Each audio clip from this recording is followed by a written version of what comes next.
ચલો આગળનો પ્રશ્ન છે, જોઈએ કે સ્માર્ટ મીટર દ્વારા વીજળીના બિલમાં બચત કેવી રીતે થઈ શકે તેના સંદર્ભમાં વિધાન આપેલા છે. સ્માર્ટ મીટર જે છે એ વીજળીનું બિલ કઈ રીતે બચાવી શકે. તો પહેલું શું કહે છે કે સ્માર્ટ મીટર વીજળીના યુનિટનો દર આપમેળે ઘટાડી દે છે. હવે તમે વિચાર કરો, શું આ વિધાન સાચું હોઈ શકે? સ્માર્ટ મીટર યુનિટ કે એ વીજળીના યુનિટનો દર આપમેળે ઘટાડી દે. પહેલાં સમજો કે આપણું જે બિલ આવે ને એ યુનિટના આધારે આવે કે 10 યુનિટ વાપરા તો 10 યુનિટનું બિલ, 20 યુનિટ વાપરા તો 20 યુનિટનું બિલ, અને એક યુનિટનો અમુક ભાવ નક્કી કરેલો હોય કે 5 રૂપિયા 10 રૂપિયા, અને આ ભાવ જે છે એ ઇન્ડસ્ટ્રીયલ એરિયાની અંદર, કમર્શિયલ એરિયાની અંદર અને ડોમેસ્ટિક ઘર વિસ્તારની અંદર, રહેણાંક વિસ્તારની અંદર, રેસિડેન્શિયલ બધી જગ્યાએ અલગ અલગ હોય. અને આ નક્કી કોણ કરે? તો આ દર જે છે, આ દર એ સરકાર, આ વીજ કંપનીઓને એ બધા નક્કી કરે. તો હવે તમે વિચાર કરો, સ્માર્ટ મીટરને એને શું લેવા દેવા? એ જે વીજળીનો દર છે એ તો આ લોકો નક્કી કરશે ને પોલિસીની એની અંદર. તો આ શું કહે છે કે સ્માર્ટ મીટર વીજળીના યુનિટનો દર આપમેળે ઓટોમેટિક ઘટાડી દે. કઈ રીતે? આ તો આખી પ્રોસેસ હોય, એને નાને કંઈ લેવા દેવા છે નહીં, સમજ્યા? તો આ તમે વિચારો કે તમે આમાં કોઈ, માની લો કે તમને કાંઈ જ ખબર નથી, સ્માર્ટ મીટર વિશે કાંઈ ખબર નથી કે કઈ રીતે કામ કરે, શું ઓલું પેલું, પણ અહીંયા ડાયરેક્ટ આપણને એટલી જ ખબર પડી જાય કે આ પહેલું વિધાન તો ખોટું છે. કે પહેલું વિધાન કેમ કે ઓટોમેટિક તો કઈ રીતે ઘટાડી દે? દર નક્કી કરવાનું કામ તો આ પોલિસી મેકિંગનું નીનું છે, તો પહેલું ખોટું. બીજું શું કહે છે કે સ્માર્ટ મીટર ઘરના જે ઉપકરણો વધુ લોડ લેતા હોય તેને ઓળખીને ચોક્કસ ઉપકરણોને ઓટોમેટિક બંધ કરી દે, આપમેળે બંધ કરી દે. હવે તમે વિચારો, શું એવું પોસિબલ છે કે સ્માર્ટ મીટર રહ્યું ને એ ઓટોમેટિક ઘરમાં જે હાઈ લોડવાળા ઉપકરણો હોય એને બંધ કરી દે, આપમેળે ઓટોમેટિક બંધ કરી દે? તો આ વિધાન એ ખોટું છે. આવું ક્યારે હોઈ ન શકે. શા માટે? કારણ કે વિચારો કે હાલો આપણે ઘરની અંદર 3 રૂમ છે, બરાબર, અને કેટલી બધી વસ્તુ ચાલતી હોય. હવે માની લો કોઈ વ્યક્તિ સૂતો છે, એસી ચાલુ હોય તો એસી હાઈ વોલ્ટેજ વાળું હોય, હવે હું તો એની બંધ કરી નાખે, તો એવું તો ન ચાલે ને. અમુક વાર માની લો કે કોઈ કોમ્પ્યુટરમાં કંઈક સુપર કોમ્પ્યુટર કે એવું કંઈક વધારે લોડવાળી કોઈ વસ્તુ ચાલતી હોય અને એને એની જરૂર હોય તો એવું તો ક્યારેય ના હોય ને કે ઓટોમેટિક બંધ કરી દે. હા, ઓટોમેટિક બંધ કરી દે. બિનજરૂરી હોય તો બંધ કરી દે તો અલગ વસ્તુ છે, બિનજરૂરી હોય તો બંધ કરી દે, બરાબર. પણ આ તો એમ કહે કે ઓટોમેટિક ઓળખી લે કે કયું હાઈ લોડવાળા છે, અને ઓટોમેટિક તો એવું ના હોય. શું ખબર કે જે હાઈ લોડવાળા હોય એની જરૂર હોય, જે યુઝર જે છે એને એની જરૂર હોય. હા, કદાચ એવું કીધું હોત કે એની વોર્નિંગ આપે છે અને વોર્નિંગ આપ્યા પછી બંધ કરે છે, તો પણ કદાચ આપણને થોડુંક મગજમાં ઉતરે, ગળે ઉતરે. પણ આ તો ગળે ઉતરે એવી વાત છે નહીં, હવામાં ગોળા મારતો તો એ પણ ખોટું છે. ત્રીજું કે સ્માર્ટ મીટર રિયલ ટાઈમ વપરાશની માહિતી પ્રદાન કરે છે, જેના કારણે ગ્રાહક પોતાની વપરાશ પદ્ધતિમાં ફેરફાર કરે છે. તો આ થોડુંક ગળે ઉતરે એવી વાત છે કે બરાબર, હા, રિયલ ટાઈમ ઇન્ફોર્મેશન આપે છે. રિયલ ટાઈમ શબ્દ તમે ઘણી બધી વાર સાંભળેલો હશે, તો રિયલ ટાઈમ માહિતી આપે છે. તો ત્રીજું સાચું છે, બીજા બધા ખોટા છે. કોમન સેન્સના આધારે ખ્યાલ આવે. ચલો, આવું જ બીજું એકાદો ક્વેશ્ચન જોઈએ કે બીજો શું કહે છે કે કાર્બન ફૂટપ્રિન્ટ અંગે નીચેના વિધાનો જે છે એ ધ્યાને લો. પહેલું શું કહે છે કે જો કોઈ વ્યક્તિ ફક્ત રિન્યુએબલ એનર્જી, નવીનીકરણીય ઉર્જાનો ઉપયોગ કરે તો તેની કાર્બન ફૂટપ્રિન્ટ શૂન્ય થઈ જાય, શૂન્ય ગણાય છે, બરાબર. કોઈ વ્યક્તિ માત્ર અને માત્ર જે છે એ નવીનીકરણીય રિન્યુએબલ એનર્જીનો જ ઉપયોગ કરે ને તો કાર્બન ફૂટપ્રિન્ટ 0 થઈ જાય. તો આ વિધાન ખોટું છે. કઈ રીતે? તો તમે એવું વિચારો કે ખાલી આપણું શરીર છે, બરાબર, તો એમાં આપણે ખાલી રિન્યુએબલ એનર્જીનો જ ઉપયોગ કરીએ તો કાર્બન ફૂટપ્રિન્ટ શૂન્ય કઈ રીતે ન થઈ જાય? શા માટે ખોટું છે એ હું તમને સમજાવું. કારણ કે તમને ખ્યાલ હશે કે આપણી જે બાયોલોજિકલ એક્ટિવિટી જે છે, જૈવિક પ્રક્રિયા જે છે, જૈવિક પ્રક્રિયા, એના દ્વારા પણ અમુક પ્રકારના GHG ગ્રીન હાઉસ ગેસ નીકળે છે. પહેલી વસ્તુ તમે વિચારો, આપણે શ્વાસ લેવી છે, શ્વસનની પ્રક્રિયા કરવી છે, તો શ્વાસમાં ઓક્સિજન લઈએ છીએ અને કાર્બન ડાયોક્સાઇડ બહાર કાઢીએ છીએ, બરાબર. તો એ હાલો રિન્યુએબલ એનર્જી વાપરી દીધી, શ્વાસમાં કઈ રીતે રિન્યુએબલ એનર્જી વાપરીશું, બરાબર. તો કાર્બન ફૂટપ્રિન્ટ 0 તો ન થઈ જાય ને. અને અહીંયા બાજુ વિધાને કેવું છે, એક્સ્ટ્રીમ છે ને, કે શૂન્ય થઈ જાય છે. કઈ રીતે શૂન્ય થઈ જાય? શૂન્ય કઈ રીતે થઈ જાય? કારણ કે મેં તમને કીધું કે અમુક બાયોલોજિકલ એક્ટિવિટી, જૈવિક પ્રક્રિયાના કારણે પણ જે છે એ ગ્રીન હાઉસ ગેસ છે ઉત્પન્ન થાય છે. આપણી જે પાચનની પ્રક્રિયા થતી હોય, બરાબર, એક્સક્રિએશન, ઉત્સર્જનની પ્રક્રિયા જે બધી થતી હોય, તો એ બધાથી પણ જે છે એ ગ્રીન હાઉસ ગેસ નીકળે છે. તો 0 કઈ રીતે થઈ જાય? 0 તો ના થાય, એક્સ્ટ્રીમ લેવલની વાત છે, બરાબર. તો સમજાણું કે ખાલી કોમન સેન્સથી તમને ખબર પડી ગઈ કે આ 0 તો ન થાય ભાઈ, નવીનીકરણીય ઉર્જા વાપરી જાય તો 0 થોડી થઈ જાય. હા, અહીંયા એવું કીધું કે ઘટી જાય છે કે એવું કંઈ, તો ખબર પડે. તો પહેલું ખોટું. હવે બીજું જો શું કહે છે કે સંસ્થાના કર્મચારીઓ ખાનગી વાહનો દ્વારા થતી દૈનિક મુસાફરી સંસ્થાના સીધા ઉત્સર્જન જ ગણાય છે. શું કહે છે કે કોઈ સંસ્થા જે છે એના કર્મચારીઓ ખાનગી વાહનનો ઉપયોગ કરે અને એની જે રોજબરોજની મુસાફરી હોય તો એ સીધા ઉત્સર્જન જ ગણાય. તો અહીંયા પણ ખબર પડી છે કે આ વિધાન ખોટું જ છે. તમને એવું લાગે કઈ રીતે? હવે તમે વિચારો કે આમાં જો આમાં પહેલાં એવું નથી કીધું કે દૈનિક મુસાફરી, તો હવે કઈ દૈનિક મુસાફરી? અપડાઉન કરતા હોય આવવા જવાની મુસાફરી કે કઈ, આમાં કોઈ સ્પેસિફિક નથી. કદાચ એવું પણ બની શકે કે કોઈ વ્યક્તિ દૈનિક મુસાફરી એટલે આમાં દરેક મુસાફરી આવી જાય ને. કોઈ વ્યક્તિ હવે માની લો કે ઓફિસ ટાઈમે આવ્યો પછી ઘરે જતો રહ્યો, તો દૈનિકી બીજી પણ ઘણી બધી મુસાફરી કરતો હોય ને, રાશન લેવા ગયો હોય, કરિયાણું લેવા ગયો હોય, બીજી આડી અવડી મુસાફરી ફરવા ગયો હોય કે કોઈ બીજી માર્કેટમાં ગયો હોય, તો એ બધાને થોડું એ બધાનું જે એમિશન થાય, એ બધાનું ઉત્સર્જન થાય, એ કંઈ કંપનીના નામે થોડું બિલ ફાટવાનું એનું, એ કંઈ સંસ્થાના નામે થોડું ગણાય? તો કે અહીંયા તો એમ કહે છે કે એ સીધા ઉત્સર્જનમાં જ ગણાય છે, મુસાફરી સંસ્થાના સીધા ઉત્સર્જનમાં. તો આ વિધાન ખોટું છે, બરાબર. લોજિકલી આપણને ખબર પડી જાય કે ભાઈ આ તો એ વ્યક્તિ પોતાના ઓલામાં વાપરે છે, તો ખોટું કહેવાય ને. અથવા જો તમે થોડું વિચારો, આમાં કદાચ એવું વિધાન પણ આપેલું હોત કે સંસ્થાનો કર્મચારી જો સંસ્થાના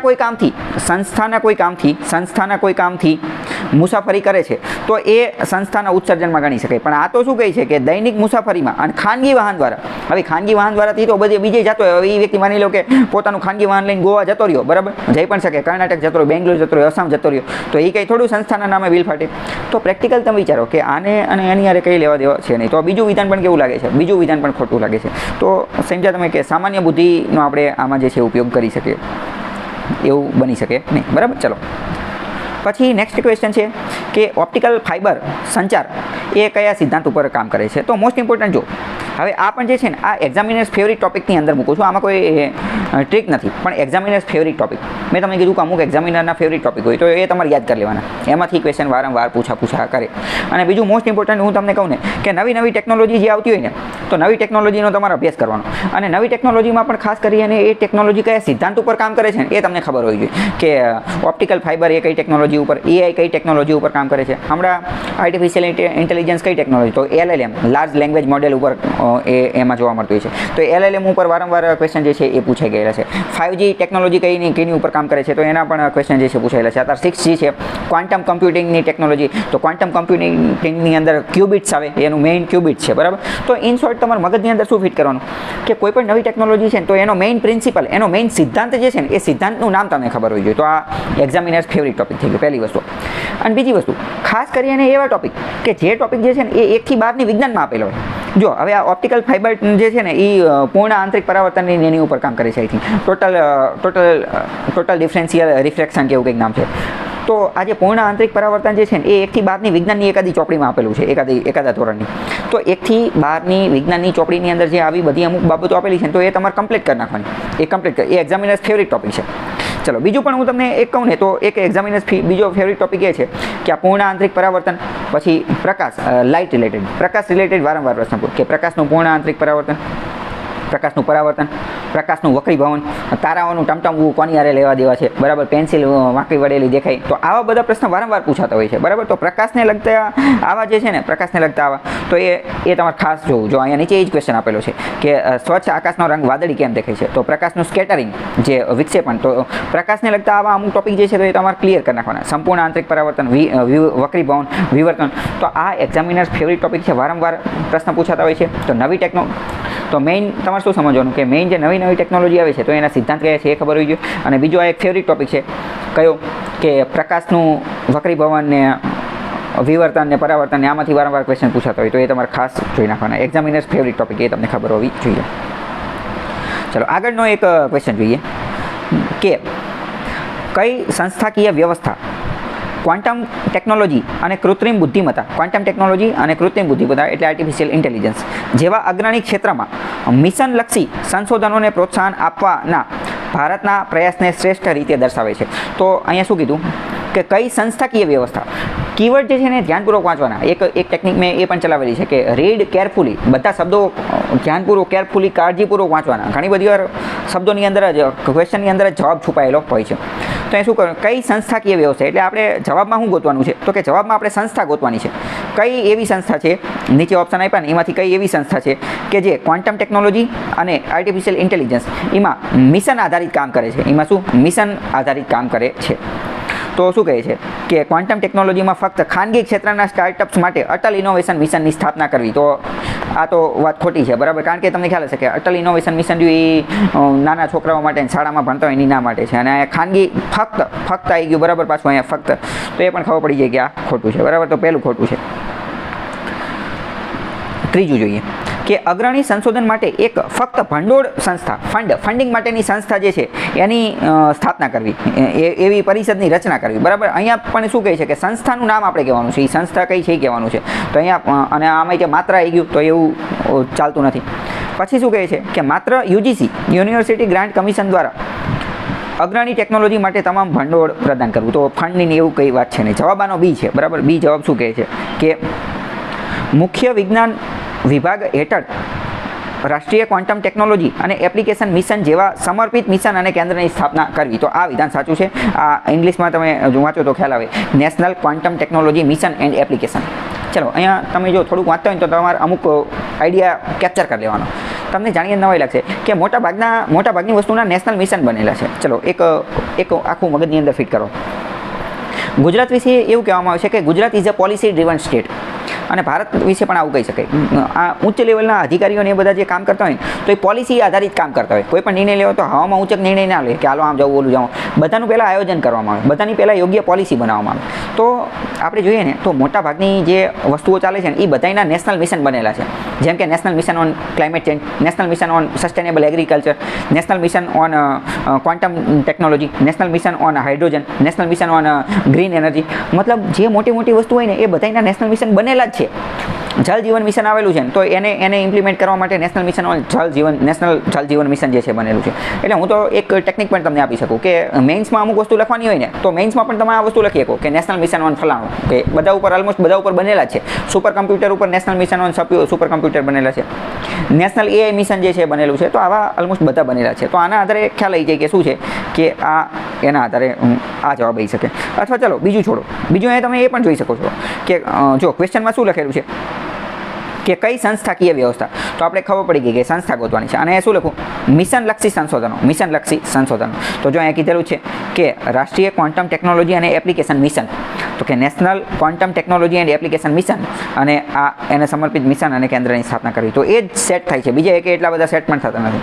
તમને એવું લાગે કે અહીંયા અટલ ઇનોવેશન મિશન એ તો આપેલું છે, પણ તમને ખ્યાલ હોવું જોઈએ કે ભાઈ અટલ ઇનોવેશન મિશન એ શાળામાં કોલેજમાં એમાં લેવા દેવા છે. તો તમને ખ્યાલ હશે કે આ ક્વોન્ટમ ટેકનોલોજી જે છે એ તો બહુ ઊંચ લેવલની ટેકનોલોજી. અમેરિકન, ચીન ને રશિયા એ બધા એની અંદર માંડ કંઈક પત્તો લગાવી ગયા છે. તો એ કંઈ નાના વિદ્યાર્થીઓને તો એ કંઈ આપી ન દે ને.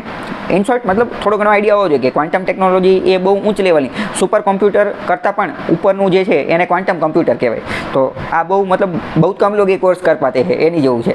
તો ક્વોન્ટમ ટેકનોલોજી બહુ ઓછા દેશોને ઓછી. તો એ કંઈ અટલ ઇનોવેશન મિશન એ તો વિદ્યાર્થીઓ તો એને થોડી આ ટેકનોલોજી આપી દે, એને કંઈ લેવા દેવા નથી. તો બીજું ખબર હોવી જોઈએ કે આવા નેશનલ મિશન જે છે એ બધા બનેલા છે. નેશનલ મિશન જો અહીંયા અમુક મેં આપેલા છે કે કિના બનેલા, તો કે ઘણા બધા બનેલા છે. ક્વોન્ટમ મિશન બનેલું છે, સુપર કોમ્પ્યુટર ઉપર બનેલું છે, ક્લાઇમેટ ચેન્જ ઉપર, આવા મતલબ બધા ઉપર બનેલા છે. તો જલ જીવન મિશન ને એ બધું બધાના નેશનલ મિશન ઓલમોસ્ટ બનેલા જ હોય છે. ચલો હવે આગળ સમજીએ. બીજો ક્વેશ્ચન જોઈએ. રેર અર્થ એલિમેન્ટની વાત કરે છે. દુર્લભ પૃથ્વી તત્વો. ગુજરાતી દુર્લભ પૃથ્વી તત્વો. ગુજરાતીમાં કેવું લાગે? દુર્લભ પૃથ્વી તત્વો. રેર અર્થ એલિમેન્ટ રાખવી ઇંગ્લિશમાં. તો એની બાબતે 3 વિધાન આપેલા છે. તેઓ નવીનીકરણીય ઉર્જા તકનીકો માટે આવશ્યક છે. એટલે કે રિન્યુએબલ એનર્જી જે બનાવવાની હોય તો એમાં એ ખૂબ જરૂરી છે. તો એ આપણને ખબર જ છે કે હા એ આવશ્યક છે. બરાબર. હવે માની લો મને કાંઈ જ નથી ખબર, મને રેર અર્થ એલિમેન્ટ કે કોઈ વસ્તુ ખબર નથી, તો આપણે જવાબ સુધી કઈ રીતે પહોંચી શકીએ એ સમજીએ. તો કે તેમનું ખનન અને પ્રક્રિયા પર્યાવરણીય પરિણામો હોઈ શકે છે. તો સાચી વાત હોઈ શકે, એમાં શું? મેં કીધું કે ગમે ત્યારે આપેલું હોય ને કે હોઈ શકે છે, આવું થઈ શકે છે. જ્યારે કોઈ પણ વસ્તુની પોસિબિલિટી બતાવવામાં આવેલી હોય ને, ઇંગ્લિશમાં શું બને કે કેન બી, કુડ બી. જ્યારે કોઈ પણ વસ્તુની પોસિબિલિટી બતાવવામાં આવેલી હોય તો એ વિધાન સાચા જ હોય. અને ખાસ કરીને તો સાયન્સ એન્ડ ટેકનોલોજીની અંદર, કારણ કે પોસિબિલિટીમાં શું છે, ગમે એ વસ્તુ પોસિબલ તો છે ને યાર, ગમે એ વસ્તુ પોસિબલ છે. આપણે એવું કઈ રીતે કહીએ કે આ પોસિબલ નથી? તમે વિચારો, આજથી 10-15 ઘણા વર્ષો પહેલાં કોઈ વ્યક્તિ એમ કીધું કે ભાઈ હું લોખંડનો ટુકડો ઉડાડીશ, તો કે ના ઇમ્પોસિબલ. તો ઉડી તો ગયું, વિમાન ઉડવા માંડ્યું, બરાબર. કોઈ એમ કીધું કે અવકાશમાં જવું ઇમ્પોસિબલ, તો અત્યારે જતા રહ્યા ને. એટલે સમજો ઇમ્પોસિબલ તો કાંઈ નથી. કદાચ અત્યારના ધોરણે ઇમ્પોસિબલ હોય, પણ ભવિષ્યમાં તો એ પોસિબલ થઈ જ જાય. એટલે ગમે ત્યારે સાયન્સ એન્ડ ટેકનોલોજીમાં એવું હોય ને, કેન બી, કુડ બી, કે આવું થઈ શકે છે, તો થઈ તો એકતું જ હોય ને, બરાબર. થઈ એકતું હોય તો એવું સાચું માનો. અથવા ચલો છોડો, હાલો એ નથી ખબર કે કોકીમ કે ના એવું ન માનું. ચલો બીજું છોડો. ડાયરેક્ટ ત્રીજું વિધાન જુઓ. ત્રીજું વિધાન જે છે ને એ જો એ શું કહે છે કે ભારત પાસે દુર્લભ પૃથ્વી તત્વોનો કોઈ ભંડાર નથી. ભારત પાસે રેર અર્થ એલિમેન્ટનો કોઈ ભંડાર નથી. તો આ વિધાન ખોટું છે. કેમ? તમે વિચારો. ભારત કેટલું મોટું છે? ભાઈ ભારત બહુ મોટું છે યાર. તો આખા ભારતની અંદર ક્યાંય હશે જ નહીં. રેર અર્થ એલિમેન્ટ કેટલા છે? તો કે ઘણા બધા છે. તો રેર અર્થ એલિમેન્ટમાંથી શું એકેય તત્વ નહીં હોય ભારતમાં? એને એક પણ ભંડાર નહીં હોય આખા ભારતની અંદર. તમને ખ્યાલ હશે કે ભારતની અંદર જે અંદમાન નિકોબાર આવેલા છે, લક્ષદ્વીપ આઇલેન્ડ આવેલા છે, તો ક્યાંક ને ક્યાંક તો હશે કે નહીં? ક્યાંક ને ક્યાંક હિમાલય એટલો મોટો છે. અને ચલો બધી વસ્તુ છોડો. શું આખું ભારત રહ્યું? આખા ભારતને આપણે એક્સપ્લોર કરી નાખ્યું છે આપણે, મતલબ આ જીઓલોજીવાળાને, મિનરોલોજીસ્ટને એ બધે. તો શું આખા ભારતને થોડું એક્સપ્લોર કરે? અરે હિમાલયની ઘણી બધી એવી જગ્યાઓ છે કે જ્યાં હજી આપણે જઈ નથી શક્યા. દરિયાના પેટાની અંદર ઘણી બધી એવી જગ્યાઓ છે કે જ્યાં આપણે જઈ નથી શક્યા. તો મતલબ એવું તો ના બની શકે કે આખા ભારતમાં ક્યાંય હોય જ નહીં. તમે વિચારો કે તો આ શું થયું? આ એક્સ્ટ્રીમ લેવલનું સ્ટેટમેન્ટ થઈ ગયું કે આખા ભારતમાં ક્યાંય નથી. તો આખા ભારતનું ક્યાંય નથી. મેં તમને એક વસ્તુ કીધેલી હતી કે સામાન્ય રીતે કોઈ સ્ટેટમેન્ટ હોય તો સાચું સ્ટેટમેન્ટ આપેલું હોય, ખોટું આપેલું ન હોય તો એને ખોટું બનાવવું પડે. તો આ એક્ઝામિનરે શું કર્યું? પેપર સેટરે આને આ જે છે ખોટું બનાવી નાખ્યું, આ વિધાન ખોટું બનાવીને. આ બધી વસ્તુ છોડો. બીજી એક ટેકનિક કહું, બીજી એક કોમન સેન્સ કહું. તમે વિચારો, કોઈ પણ એક્ઝામિનર હોય ને, કોઈ પણ પેપર સેટર હોય ને, તો એ હંમેશા એવું વિધાન બનાવે કે જેના કારણે સાચો જવાબ આવતો હોય, અથવા જે સેટ થતું હોય, જે આમાં સેટ થતું હોય. ચલો કોઈ વ્યક્તિ આવું બનાવીએ, બરાબર, કે ભારત પાસે દુર્લભ પૃથ્વી તત્વોનો કોઈ ભંડાર નથી. આપણે એવું માની લઈએ કે ચલો આ વિધાન સાચું છે. અત્યારે ખોટું છે, પણ આપણે એવું માની લઈએ કે આ વિધાન સાચું છે. આપણે એવું માની લીધું કે આ વિધાન સાચું છે. હવે માની લો કે આ વિધાન સાચું છે, બરાબર, પણ હવે આ પેપર લીધું, બરાબર, અને માની લો કે 3 મહિના પછી એનું આન્સર કે 3 મહિના પછી એનું રિઝલ્ટ આવ્યું, 2-3 મહિના પછી એની આન્સર કે 2-3 મહિના પછી, એ 2-3 મહિનાની અંદર શોધાઈ ગયું. તો એવું પણ બની શકે ને, કારણ કે આ બધા તો જે મિનરલ્સવાળા ને માઇનિંગવાળા ને આ બધા જે ભારત સરકારની જે મિનરલ્સને આ બધી જે કામ ધંધો કરે છે, એ બધા માની લો ત્યારે ગોતી લીધું. તો આ તો એવી વસ્તુ છે ને, તાત્કાલિક કોઈ જગ્યાએ મળી જાય. માની લો કે ક્યાંક ખોદકામ કર્યું, લિથિયમનો જથ્થો મળી ગયો, કોઈ બીજી એકાદા રેર અર્થ એલિમેન્ટનો જથ્થો મળી ગયો. તો મતલબ સમજો કે આ કેવું વિધાન છે? આ એક એવું વિધાન છે કે જેની ભવિષ્યમાં પણ ખોટા પડવાની સંભાવના છે. તો એક્ઝામિનર ક્યારેય આ ગારે ખેલે નહીં, એ ક્યારેય આવું વિધાન ના મૂકે, કારણ કે આવું વિધાન મૂકે તો એની જ વેલ્યુ ડાઉન થાય. સમજાણું? તો મતલબ કે તમે વિચારો કે આ વિધાન શું થઈ જાય? આ વિધાન ડાયરેક્ટ ખોટું પડી જાય કે ભાઈ આખા ભારતમાં ક્યાંય રેર અર્થ એલિમેન્ટ નથી. એવું કઈ રીતે બની શકે? ઘણી બધી એવી જગ્યા જે હજી આપણે એક્સપ્લોર નથી કરી, જેની ખબર નથી, અમુક અંતરિયાળ વિસ્તારમાં આપણે ગઈ નથી, તો અહીંયા કદાચ મળી ગયું હોય. અને બીજું મેં કીધું કે આન્સર કી લોન્ચ થઈ જાય એની પછી કદાચ મળી જાય, તો એવું બની શકે ને. એટલે એક્ઝામિનર આવી ક્યારેય રિસ્ક લે નહીં. તો હવે ચલો, આ બીજું કાંઈ જ નથી ખબર. તો ત્રીજું તો મેં તમને કીધું કોમન સેન્સથી તમને ખ્યાલ આવી જાય. તો ચલો ત્રીજું ડાયરેક્ટ એલિમિનેટ કરો. ત્રીજું ખોટું કરો. જો ત્રીજું ખોટું કરો તો તરત શું થઈ જાય? હા, ડાયરેક્ટ તમે જવાબ સુધી પહોંચી જાઓ, બરાબર. એવી રીતે. ચલો બીજો ક્વેશ્ચન જોઈએ કે ચાણક્યના સપ્તાંગ સિદ્ધાંતના બારામાં આપેલું છે, બરાબર, નીચેના વિધાન આપેલા છે. ચલો છોડો. હવે માની લો કે કાંઈ જ ખબર નથી તમને, સપ્તાંગ સિદ્ધાંત, ચાણક્ય કાંઈ ખબર નથી, કોઈ જ વસ્તુની ખબર નથી. તો ડાયરેક્ટ ત્રીજું વિધાન વાંચો. ત્રીજું વિધાન શું કહે છે કે ચાણક્યએ બજારમાં શૂન્ય રાજ્યનો હસ્તક્ષેપ સાથે લેઝેસ ફેર અર્થતંત્રની હિમાયત કરેલી હતી. એટલે કે એણે એમ કીધું કે રાજ્યનો હસ્તક્ષેપ કેવો હોવો જોઈએ? શૂન્ય હોવો જોઈએ, લેઝેસ ફેર. થોડું ઘણું તમે ઇકોનોમી ભણેલા હોય તો તમને ખ્યાલ હોય કે લેઝેસ ફેર એટલે કે invisible hand, demand and supply, એના આધારે બધું ચાલવું જોઈએ. એડમ સ્મિથે આ ખ્યાલ આપેલો હતો. એડમ સ્મિથની એક પુસ્તક પણ છે, વેલ્થ ઓફ નેશન ને એ બધું, બરાબર. એ બધું ઇકોનોમીમાં આવે. પણ માની લો કે તમને કાંઈ જ નથી ખબર, તમને એડમ સ્મિથ, વિઝડમ એવું કાંઈ નથી ખબર, તો શું થાય? તો તમે વિચારો કે ચાણક્ય કોણ હતો? તો કે ચાણક્ય એવું કહેવાય કે મૌર્ય રાજાનો ને એ બધાનો સલાહકાર હતો, મૌર્યનો સલાહકાર હતો. તો તમે વિચાર કરો કે ચંદ્રગુપ્ત મૌર્ય, અશોક ને આ બધાનો સલાહકાર હતો. તો જે એનો સલાહકાર હોય તો એ ક્યારેય શું એવી સલાહ આપે કે વેપારની એની અંદર રાજ્યનો હસ્તક્ષેપ ન હોવો જોઈએ? એ તો રાજાશાહીની વાત કરે છે. તો રાજાશાહીની સમયમાં, મૌર્યના સમયની અંદર રાજાશાહીની સમયમાં કોઈ એવો વ્યક્તિ કે જે રાજાનો ખાસ માણસ છે, રાજાનો સલાહકાર છે, એ શું કોઈ એવી પુસ્તક લખે અને એવી કોઈ એડવાઇસ, એવી કોઈ રિકમેન્ડેશન આપે કે વેપાર ધંધાની અંદર, ટ્રેડિંગની અંદર જે છે એ રાજ્યનો કોઈ હસ્તક્ષેપ ન હોવો જોઈએ? કારણ કે જો રાજ્ય કોઈ હસ્તક્ષેપ નહીં કરે તો એને કોઈ વેરો કાંઈ મળશે નહીં ને, કાંઈ જ વસ્તુ નહીં મળે. અને પાછું જો શું લખેલું છે? શૂન્ય હસ્તક્ષેપ. શૂન્ય હસ્તક્ષેપનો એક મતલબ એ પણ થાય કે વેરો પણ નહીં ઉઘરાવવાનો, કાંઈ નહીં કરવાનું, કંઈ કરવાનું નહીં, બધું એની રીતે જ ચાલવા દેવાનું. તો એવું તો કઈ રીતે પોસિબલ છે? તમે વિચારો કે ચાણક્ય ખુદ રાજાનો મંત્રી અથવા રાજાના ચીફ એડવાઇઝર, મુખ્ય સલાહકાર તરીકેનું કામ કરે છે, તો એ ક્યારેય એવી સલાહ આપી શકે? તો કે ન આપી શકે. હવે સમજો કે મને કાંઈ આપણે આન્સર સુધી કઈ રીતે પહોંચ્યા કે તમને ચાણક્ય નથી ખબર, સપ્તાંગ સિદ્ધાંત નથી ખબર, કાંઈ જ ખબર નથી, પણ એટલી સામાન્ય બુદ્ધિથી ખબર પડી છે કે ભાઈ ચાણક્ય કોઈ એવી તો સલાહ ન જ આપે કે રાજ્યનું કોઈ કંટ્રોલ ન હોય, શૂન્ય રાજ્ય હસ્તક્ષેપ એવું કોઈ હોય નહીં, બરાબર. તો ત્રીજું તમે ખોટું કરો તો તરત તમે જવાબ સુધી પહોંચી જાઓ, ખાલી અને ખાલી સામાન્ય બુદ્ધિથી. બાકી જો કે થોડું ઘણું વાંચેલું હોય આપણને કે ભાઈ ઇકોનોમીની અંદર આ લેઝસ ફેરનો સિદ્ધાંત તો કોણે આપેલો? એડમ સ્મિથે આપેલો. એડમ સ્મિથે જે વેલ્થ ઓફ નેશન નામનું પુસ્તક લખેલું છે. વારંવાર પ્રશ્ન એ બધું પૂછાતું હોય છે, બરાબર. તો ફ્રી માર્કેટ ઇકોનોમી, બાકી ઇકોનોમીના લેક્ચરમાં બધું ડિટેલમાં ચર્ચા કરેલી છે, તો એ તમને ખ્યાલ હોવો જોઈએ, બરાબર. ચલો, આગળનો પ્રશ્ન છે કે ITCZ આંતર ઉષ્ણકટિબંધીય અભિસરણ ક્ષેત્ર શું છે? તો મેં બહુ પહેલાં ચલાવેલું છે, જે લાંબુ હોય એ જ જવાબ હોય. તો અહીંયા પણ જોવા મળે છે કે વિષુવવૃત્ત પરની છે તમને. આગળનો ક્વેશ્ચન જોઈએ કે પૃથ્વીની સપાટીથી કોર તરફ જતા, કેન્દ્રથી કોર તરફ જતા આગળ વધતા પૃથ્વીના તાપમાન અને ઘનતામાં શું અસર થાય છે એ, બરાબર. તો નીચે 4 ઓપ્શન આપેલા છે. તો જો આમાં તમે ધ્યાનપૂર્વક જુઓ તો શું ખબર પડી જાય કે તાપમાન અને ઘનતા બંનેમાં વધારો થાય છે, અને ડી શું કહે છે? તાપમાન અને ઘનતા બંનેમાં ઘટાડો થાય છે. તો અહીંયા એટલીસ્ટ તમને એટલી તો ખબર પડવી જોઈએ ને કે જવાબ જે છે એ કાં તો એ આવે અને કાં તો ડી આવે. તમે ડાયરેક્ટ જ 50% 50-50માં પહોંચી જાઓ. હવે તમે સમજો, હું તો એવું માનું, જે વ્યક્તિએ કાં બી અને સી ટીક કર્યો તો એ તો મહામૂર્ખ છે. તો એ કારણ કે અહીંયા જવાબ આપણને ડાયરેક્ટ એક્ઝામિનરે ઓપ્શન એ રીતે સેટ કરેલા, આપણને ડાયરેક્ટ ખબર પડી જાય કાં તો જવાબ શું આવે, યા તો જવાબ એ આવે યા તો ડી આવે. તો અહીંયા ડાયરેક્ટ તમે 50-50માં પહોંચી જાઓ. તો આવા પણ ઘણા બધા વિધાન આપેલા હોય, આવી પણ ઘણી બધી વસ્તુ આપેલી હોય. તો આવા ક્વેશ્ચનની અંદર શું કરવું જોઈએ? તો આવા ક્વેશ્ચન કાંઈ ખબર ન પડતી હોય તો પણ રિસ્ક લેવી જોઈએ, કારણ કે તમે ડાયરેક્ટ 50-50માં પહોંચી ગયા છો. તો કે શું થાય? કાં જવાબ એ આવે અને કાં જવાબ ડી આવે. તો આવા ક્વેશ્ચન એટેમ્પ્ટ કરવા જોઈએ. આને જેવો જ એક બીજો ક્વેશ્ચન જુઓ.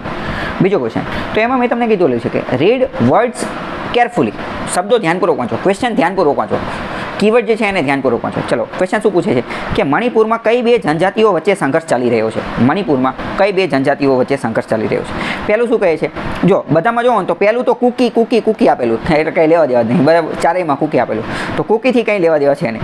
તો અહીંયા શું આપેલું? મુસ્લિમ, ખ્રિસ્તી, મૈતેઈ અને નાગા. તો હવે કયું હોય આપણે સમજીએ. હવે તમે ધ્યાનપૂર્વક વિચારો તો તમને ખ્યાલ આવે. મુસ્લિમ અને ખ્રિસ્તી એ તો જનજાતિ જ નથી, એ થોડી જનજાતિ. મુસ્લિમ અને ખ્રિસ્તી એ તો ધર્મ છે, મુસ્લિમ ધર્મ, ખ્રિસ્તી ધર્મ, બરાબર. સમજાણું તમને કે આ કયો આખો ખેલ છે બહુ જોરદાર. કે જનજાતિ એટલે શું? તો કે જનજાતિ એટલે કે ટ્રાઇબલ એરિયા, ટ્રાઇબ જે અમુક વિશેષ જનજાતિ હોય, બરાબર. ટ્રાઇબ્સ. તો મુસ્લિમ અને ખ્રિસ્તી તો જનજાતિ જ નથી. તો ડાયરેક્ટ તમે ક્યાં પહોંચી ગયા? ડાયરેક્ટ તમે 50-50માં પહોંચી ગયા. ડાયરેક્ટ ખબર પડી ગઈ કે આ બે તો નહીં જ આવે, મારો ચોકડી. તો હવે આ બેમાંથી એકાદું આવે, તો ડાયરેક્ટ 50-50માં પહોંચી ગયા. તો એ રીતે પણ ઉપયોગ કરી શકે. બીજું જોઈએ, ચલો. લીતાની નદી કયા દેશમાં આવેલા છે? તો હવે અહીંયા પણ જો, અહીંયા પણ તમે જો, મેં તમને બહુ પહેલાં કીધેલું છે કે ઘણી બધી વાર, ચલો મને નથી ખબર કે ક્યાં આવેલી, આપણને કાંઈ જ નથી ખબર શું આવેલું છે, પણ ઘણી બધી વાર આવા ક્વેશ્ચન પૂછેલા હોય. તો એ કરંટમાં કંઈક ચર્ચામાં રહેલું હોય તો જ પૂછેલા હોય, કરંટમાં કંઈક આડા ડખા ચાલતા હોય તો પૂછેલા હોય જીઓ પોલિટિક્સની અંદર. તો એ તમને એટલી તો ખબર પડી જવી જોઈએ કે લીતાની નદી ક્યાં હોય? કાં તો લેબેનોનમાં હોય, કાં તો ઇઝરાયલમાં હોય. કેમ? કારણ કે એ બે એના જ તો ડખા ચાલે છે, ઈરાન ને ઇઝરાયલ ને અમેરિકા, આના તો યુદ્ધ ચાલે છે, બરાબર. તો લેબેનોન અથવા ઇઝરાયલ, આ બેમાંથી. સિરિયા અને જોર્ડન એને કંઈ લેવા દેવા નથી. તો આ પણ થોડુંક તમારે અંદાજ જે છે એ લગાવવા પડે. ચલો, આગળનો બીજો ક્વેશ્ચન જોઈએ. શું કહે છે કે જૈન સિદ્ધાંત અનેકાંતવાદને નીચેનામાંથી શ્રેષ્ઠ કઈ રીતે વ્યાખ્યાયિત કરી શકાય? તો જો અહીંયા શું આપેલું છે કે અનિરપેક્ષતા અથવા સત્યના અનેક પાસાઓનો સિદ્ધાંત. તો અહીંયા જો કીવર્ડ ટેકનિકનો વધુને વધુ ઉપયોગ કરવાનો. અનેકાંતવાદ, અહીંયા પણ શબ્દમાં શું છે? અનેકાંત, અને અહીંયા પણ શું છે? અનેક. બીજા એક જો સેટ નથી થતા. જો કે અનેકાંતવાદ આપણે ડિટેલમાં ભણેલા હોય. આ બધું જ્યારે કંઈ ન આવડતું હોય, કંઈ જ ન આવડતું હોય, કાંઈ ખબર ન પડતી હોય ત્યારે આવું લોજિક લગાવવાનું છે કે અનેકાંતની અંદર અનેક શબ્દ છે, બરાબર. અને અહીંયા પણ આન્સરમાં અનેક છે. તો એ રીતે તમે જવાબ સુધી પહોંચી શકો. ચલો, આગળ જોઈએ. આગળ શું કહે છે? આ national schedule cast commission, NCSC, રાષ્ટ્રીય અનુસૂચિત જાતિ આયોગ, એની 3 વિધાન આપેલા છે કે બંધારણ હેઠળ અનુસૂચિત જાતિઓ માટે પૂરા પાડવામાં આવેલા સુરક્ષા પગલાંનું નિરીક્ષણ કરે છે. એ પગલાંનું નિરીક્ષણ કરે. તો સાચી વાત કરતું જશે ને, બરાબર. બીજું શું કહે છે? જો મતલબ કે સામાન્ય રીતે જે જનરલ સ્ટેટમેન્ટ લાગતા હોય તો એ તમારે સાચા માનીને જ ચાલવાના. સામાન્ય જનરલ જે સામાન્ય બુદ્ધિવાળા, તો એ સાચા માનીને ચાલવાના. બીજું શું કહે છે કે સામાજિક આર્થિક વિકાસ માટેની યોજના બનાવવાની પ્રક્રિયામાં ભાગ લે છે. આ તો લઈ લેતું હશે ભાઈ, ભાગ લેવું એમાં હું, તો એ પણ સાચું. તે રાજ્યોમાં અનામત નીતિઓને સીધી અમલમાં મૂકી શકે છે. હવે તમે વિચાર કરો, રાજ્યોમાં અનામતની નીતિઓને સીધી અમલમાં મૂકીએ કે તો આ વિધાન તમને થોડુંક અતિશયોક્તિ નથી લાગતું? એ કઈ રીતે મૂકીએ કે આ NCSC, national schedule cast commission, તો NC, એન ઉપરથી ખબર પડે કે આ શું છે? નેશનલ છે, રાષ્ટ્રીય લેવલનું છે, દિલ્હી લેવલનું. તો એ બધા રાજ્યની અંદર કઈ રીતે અમલમાં મૂકવો છે? તમે વિચારો કે સામાન્ય બુદ્ધિની વાત છે કે, અને એ પાછું સીધી ડાયરેક્ટ, કદાચ અહીંયા ઇનડાયરેક્ટ કીધું તો પણ ખબર પડે. સીધી અમલમાં મૂકવી એનો મતલબ શું? કે તો એને બધા રાજ્યમાં જવું પડે. તો શું એ 28 રાજ્યમાં જશે? અમુક યુનિયન ટેરિટરી પણ છે. તો સમજાણું કે અહીંયા આપણને ડાયરેક્ટ ખબર પડે કે એ આવું તો ના જ કરી શકે ભાઈ. ડાયરેક્ટ કઈ રીતે અમલમાં મૂકીએ કે એ કંઈ થોડું અહીંયા રૂબરૂ જવાનું છે. NCSC, બરાબર, તો કે અહીંયા ડાયરેક્ટ પહોંચી શકાય નહીં.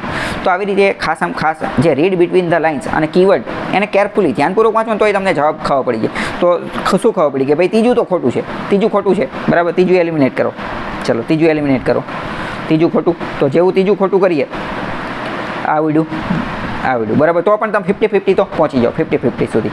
તો એવી રીતે ખાસ ધ્યાને લેવાનું. ચલો લાસ્ટ ક્વેશ્ચન જોઈએ. છેલ્લો ક્વેશ્ચન શું કહે છે કે મેનકા ગાંધી વિરુદ્ધ ભારત સંઘ ચુકાદામાં સર્વોચ્ચ અદાલતે નિર્ણય આપ્યો હતો કે અનુચ્છેદ 21 હેઠળ કાયદા દ્વારા સ્થાપિત પ્રક્રિયામાં કેવા પ્રકારની હોવી જોઈએ. એટલે કે મેનકા ગાંધી કેસની અંદર સુપ્રીમ કોર્ટે એકાદો ચુકાદો આપ્યો હતો અને એમાં એવું કીધું હતું કે આર્ટિકલ 21 અનુચ્છેદ 21 હેઠળ કાયદા દ્વારા સ્થાપિત પ્રક્રિયામાં કોનો સમાવેશ થાય એવું કહે છે. કાયદા દ્વારા સ્થાપિત પ્રક્રિયામાં કોનો સમાવેશ થાય કે વાજબી, ન્યાયી અને ન્યાયસંગત, ફક્ત કુદરતી ન્યાય, આ ઓપ્શન આપેલા છે, બરાબર. આપણે છોડીએ, ડાયરેક્ટ પૂરું કરીએ, બરાબર. તો એ તમે વિચારો કયું હોઈ શકે, આનો જવાબ કયો હોઈ શકે. કાંઈ જ નથી ખબર તમને, મેનકા ગાંધી ઓલું પેલું કાંઈ નથી ખબર. તો તમે વિચારી શકો. ચલો સી જુઓ, ડી જુઓ કે અંગ્રેજી કોમન કાયદા હતા. શું સુપ્રીમ કોર્ટ કોઈ દી આવો ચુકાદો આપી શકે? આની પણ ક્યારે? 1978 1947માં આપણે આઝાદ થઈ ગયા. 1947માં આપણે આઝાદ થઈ ગયા. એના ઘણા વર્ષો પછી અંગ્રેજી કોમન કાયદા આધારિત હોવું જોઈએ એવું શું સુપ્રીમ કોર્ટ ક્યારે કહી શકે? સામાન્ય બુદ્ધિ શું કહે ભાઈ એમના કાયદાને આપણે શું લેવા છે? આપણે અહીંયા ભારતનું આપણું પોતાનું જોઈએ ને, આપણે સાર્વભૌમ રાજ્ય છીએ, તો ડાયરેક્ટ ખબર પડી જાય કે ભાઈ ડી તો જવાબ ન આવે, કરો એલિમિનેટ. ત્રીજું શું કહે છે કે સંસદ દ્વારા મંજૂર. હવે તમે વિચારો, કોઈ પણ વસ્તુ કાયદો ક્યારે બને? સંસદ મંજૂર કરે ત્યારે જ તો કાયદો બનવાનો. તો એ કાયદો ઓલરેડી બનેલો જ છે. સંસદે મંજૂર કર્યો ત્યારે તો એ કાયદો બનેલો છે. અને કાયદો બનેલો, અને અહીંયા શું કીધેલું છે કે સુપ્રીમ કોર્ટે ચુકાદો આપ્યો. સુપ્રીમ કોર્ટે તો કાયદો બનેલો જોઈએ, સંસદે પાસ કર્યો હોય ત્યારે તો કાયદો બન્યો. અને સુપ્રીમ કોર્ટમાં ગયો હોય તો કંઈક બીજા ડખા હોય તો જ ગયો હોય ને, કંઈક બીજા ડખાના કારણે ગયો હોય ને. તો સંસદ દ્વારા મંજૂર તો હોય જ તે. તો આ પણ જવાબ જે છે એ સેટ થતો નથી. સંસદ દ્વારા મંજૂર તો સંસદ દ્વારા મંજૂર હોય ત્યારે તો કાયદો બન્યો હોય.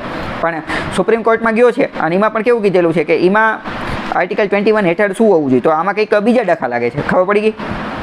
તો ડાયરેક્ટ હોય તમે 50-50 તો પહોંચી જ જાઓ, 50-50 સુધી તો પહોંચી જ જાઓ, બરાબર.